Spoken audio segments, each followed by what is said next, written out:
এ মনে ঠুকছে তাও নাই, এ মনে ঠুকছে তাও নাই, বিচ্ছি নেই, থাকবে যখন ঢেলেছে তখন তো পড়ে গেছে, ঝেড়ে দিয়ে মানতে ফেল দিয়েছে, তো বিচ্ছি নেই। কইছে বিমা একটাও যে বিচ্ছি নাই, কিসে খেয়ে এলেছে? বুঝে খেয়ে এলেছে, কত কষ্ট করে এলেন, ওর বিচ্ছি খেলে এলে তো দেখি উ জুতি এরকম করে দেখছে, ডিম দেখা করে তো দুনিয়া দেখা যাচ্ছে। তার মানে চুঙ্গির তো আর গির হ্যাঁ নেই যে এদিকে বন আছে তাই মনে বইরা জাম করেছে। ই কইছে খাই মুছির পেটের খাই মুছি, তুই কি করেছিস? তুই এঠে বিচ্ছি থাকে মনে ঢেলেছি তো মনে বাড়িয়ে পড়ে গেছে। তো ওইরকম যদি মানে মোবাইল দেখে দেখে গান বাজনা শুনে জালসা শুনে মেমোরি ফুল হয়ে থাকে, তো বিচ্ছি ঢালার মতন এ কান দিয়া ঢুকবে, এ কান দিয়ে বাড়ি যাবো ভো ভো করে, বুঝতে পেরেছেন? তো আগে কিছু ডিলেট করে দেন, ডিলেট করার পরে ওটাকে নিচে রেখে দেন, ডিলেট করে দেওয়ার পরে মন দিয়ে ধ্যান দিয়ে জালসা শুনবেন, তো জালসাটা আপনার মেমোরিতে ক্যাচ করবে, মানে শুনতে ভালো লাগবে আর মনে থাকবে, আর ধ্যান দিয়ে দেখে থাকবেন, মন দিয়ে শুনবেন যে কথাগুলো হযরত আলী কি বলছে। আর যদি মন দিয়ে না শুনেন তাহলে সব বেকার হয়ে যাবে, বুঝতে পেরেছেন? তো সব মন দিয়ে একটু শুনেন, ইনশাল্লাহ আপনাদেরকে শোনাবো। সোনা বন্ধু সোনা নাগত আমার কথা শুনো না। প্যাড প্যাড কেন করছি? তিনি মাদার দায়ার নবী, তাকে তোমরা চিনো না। তিনি মাদার দায়ার নবী, তাকে তোমরা চিনো না। দয়ার নবী ওহুদ প্রান্তাক ধর্ম যুদ্ধ করেছেন, কাফেররা নবীজিকে পাথর ছোড়া মেরেছেন, কাফেররা নবীজিকে পাথর ছোড়া মেরেছেন। তোমরা মেরো না গো নবীজিকে মেরো না, তিনি মাদের দয়ার নবী, তাকে তোমরা চিনো না। তিনি মাদের দয়ার নবী, তাকে তোমরা চিনো না। দয়ার নবী বনে বনক, দয়ার নবী বনে বনক চরাইতেন ছাগল, কাফেররা দেখে বলতো এটা একটা পাগল, কাফেররা দেখে বলতো এটা একটা পাগল। পাগল নয় গো পাগল নয়, সে আল্লাহর প্রেমের দিওয়ানা, তিনি মাদার দয়ার নবী, তাকে তোমরা চিনো না। তো ভাই কথাগুলো মন দিয়ে ধ্যান দিয়ে শুনবেন। জানার নাম দিন নয় ভাই, মানার নাম হচ্ছে দিন। মানুষ গাড়ির গাড়ি হাদিস জানে, কিন্তু যদি আমল না করে তো আর জানা করতে না জানাই ভালো। আর কেউ যদি হালকা হাদিস জানে কিন্তু যদি হাদিসের উপরে আমল করে, হাদিসটা মেনে চলে, তাহলে ইনশাল্লাহ ও কামিয়াবি হয়ে গেল। তো কথা হচ্ছে ভাই, হাদিস কোরআন শুনবেন, শুনেন কম, আমল বেশি করে করেন। যেটাই হাদিস শুনবেন হাদিস আমল করেলেন, তাহলে আপনার জিন্দগিটা ধন্য হয়ে যাবে। আর নচেত আপনি বেকার হয়ে যাবেন, আপনার লাইফ শেষ, আপনার জিন্দগিটা শেষ। গরু বাছুরের মতন জিন্দেগি, নমাজ নাই, রোজা নাই, হজ নাই, জাকাত নাই, তাসবিহ নাই, জিকির নাই, কিছু নাই, আপনার জিন্দগিটা বেকার জিন্দেগি। তো কথা হচ্ছে ভাই যে একটু সজাগ হন, একটু হুঁশিয়ারি হন, এখনো সময় আছে, শুধরে যান, নমাজ রোজা করতে লাগে, না হলে আপনার জিন্দগিটা বেকার হয়ে যাবে। পস্তাইতে পস্তাইতে যখনই আজরাইল এসে টুটিতে হাত দিবে তখন থেকে পস্তাইতে লাগবেন, পস্তাইতে পস্তাইতে জীবন শেষ, বুঝতে পারছেন? তাইলে এখন থেকে আপনাকে জীবনটাকে কাজে লাগান, তাহলে আপনার কাজ দিবে, আর না হলে জিন্দগিটা বেকার হয়ে যাবে। তো যাই হোক, আমি যে আয়াত পরিবেশন করেছি ইনশাল্লাহ সামনে রেখে দু চারটা কথা বলবো, কথাগুলো খুব মন দিয়ে শুনবেন। কথাগুলো হলো যে, কথাগুলো মন দিয়ে শুনবেন, যে কথাগুলো হচ্ছে আল্লাহ পাক আদমের সন্তানকে কত ভালোবাসেন, অর্থাৎ আপনাদেরকে, আমাদেরকে, আদম সন্তান আমরা, আল্লাহ পাক কত ভালোবাসেন, এবং আখিরি নবী মোহাম্মদ রাসূলুল্লাহ সাল্লাল্লাহু আলাইহি সাল্লামের উম্মতকে আল্লাহ পাক কত ভালোবাসেন, এই কথাটাই আপনাদেরকে আমি শোনাচ্ছি, শুনেন।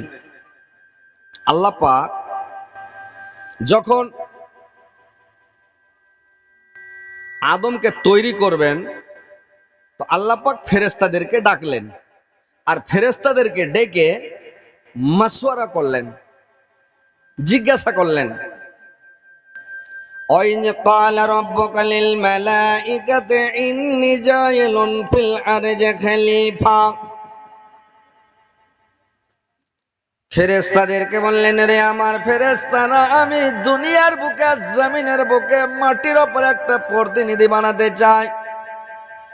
আমি জমিনের উপরে একটা খলিফা বানাতে চাই। আমি একটা মাটির জাতকে বানাতে চাই। তোমরা বলো তোমাদের মতামত কি? ফেরেশতারা বলল, আল্লাহ, তুমি জমিনের উপরে খলিফা তৈরি করিও না আল্লাহ, জমিনের উপরে মাটির জাতকে তৈরি করিও না, আদমকে বানাইও না, আদমকে তৈরি করিও না আল্লাহ। কারণ এরা পৃথিবীতে যাবে আল্লাহ, জমিনের উপরে যাবে আল্লাহ, এরা মারামারি করবে, ভাই ভাই কাটাকাটি করবে, ভাই ভাই মারামারি করবে, এরা খুন খারবা করবে, খুনাখুনি করবে, মার্ডার করবে, রক্তপাত করবে। আল্লাহ, মানুষ তৈরি করিও না, আদম তৈরি করিও না আল্লাহ। তোমার যত ইবাদত বান্দেগি করতে হয়, যত তোমার তাসবিহ জিকির করতে হয় আল্লাহ, তোমার আমরা সবই করব, কিন্তু আল্লাহ তুমি দুনিয়াতে মানবকে তৈরি করিও না আল্লাহ।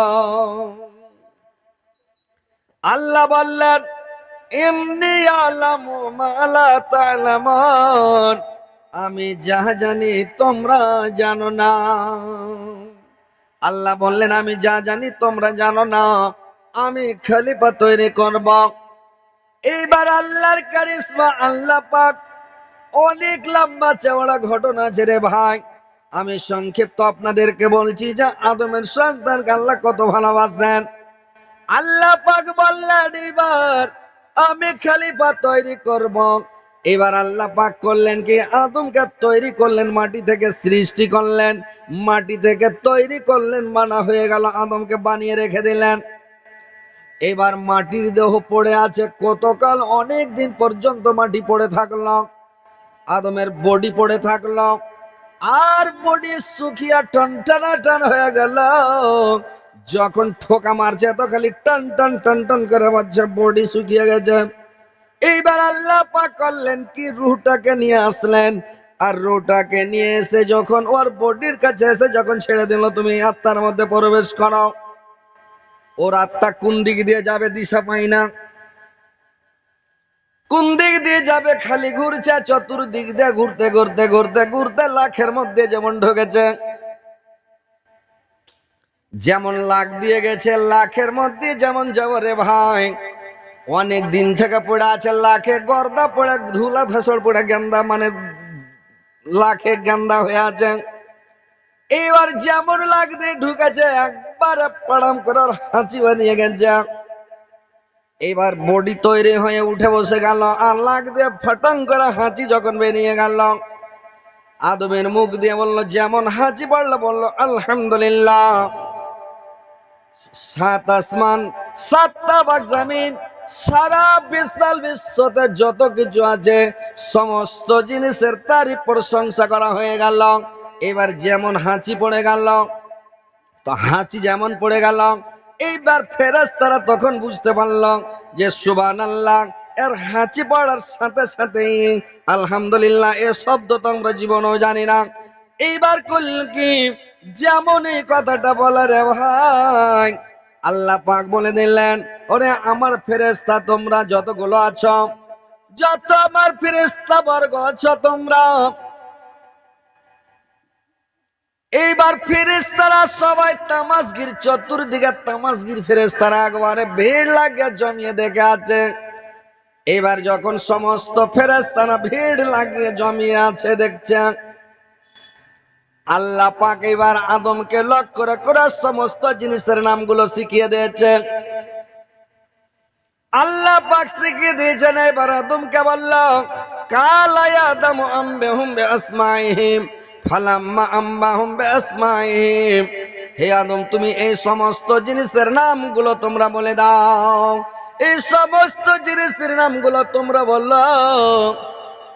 তখন কি করেছে, জিনিসগুলোর নাম বলবো, যেটা জিজ্ঞাসা করো ওটাই বলে দেয়। যেটাই জিনিসের নাম জিজ্ঞাসা করে আদম ওটাই বলে যায়, কোনো জিনিস বাদ যায় না। সমস্ত জিনিসের নামগুলো যখন বলতে লাগলো, ফেরেশতারা সব চোখ বড় বড় করে দিয়েছে। আল্লাহ পাক ফেরেশতাদেরকে বললো যে তোমরা বলতে পারলে না, আর আর আমার আদমকে তৈরি করতে নিষেধ করছিল। দেখো, তোমাদের চাইতে বেশি জ্ঞানী গুণী, বেশি বিচক্ষণ, তোমাদের চাইতে বেশি সম্মানী না, তোমরা বেশি সম্মানী। ফেরেশতারা বলল, আল্লাহ আপনার আদম বেশি সম্মানী, বেশি মানে বুদ্ধিমান, বেশি চালাক, বেশি সম্মানী, বেশি ইজ্জতদার।